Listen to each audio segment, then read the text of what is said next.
అర్థం చేసుకోండి, నీ జీవితంలో నీకు తెలియకుండానే దేవుడు ఎన్నెన్నో ఆశ్చర్య కార్యాలు దాచిపెట్టాడు. ఆరోగ్యాన్ని ఇచ్చాడు. ఆరోగ్యాన్ని మనం అర్థం చేసుకోవటంలా.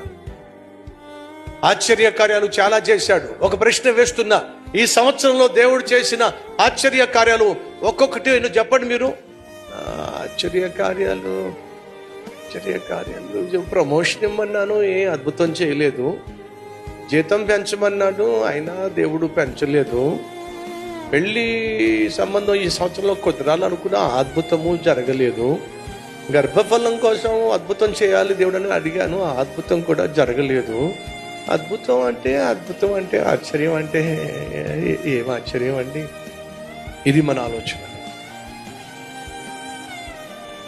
చెప్పాను మీకు జ్ఞాపకం తాతయ్య గురించి. తాతయ్యకి పాపం మూత్రం వెళ్ళటల్లా, మూత్రం రావటల్లా. నా చెప్పుకుంటూ వెళితే ఎన్నండి. సహోదరులు, నీ జీవితంలో దేవుడు చేసిన అద్భుతాలు నువ్వు గ్రహించాలి అని అంటే నువ్వు పైవాడిని చూడమాకో. నీకంటే మంచి స్థితిలో ఉన్న ఉద్యోగస్తున్నో, నీకంటే మంచి స్థితిలో ఉన్నటువంటి అక్కనో చెల్లినో చూసి ఏం చేశావు దేవుడా అంటే నీ జీవితంలో ఎప్పుడూ కృతజ్ఞత కలిగి ఉండవు. ఓ ధనవంతుడు కిటికీలోంచి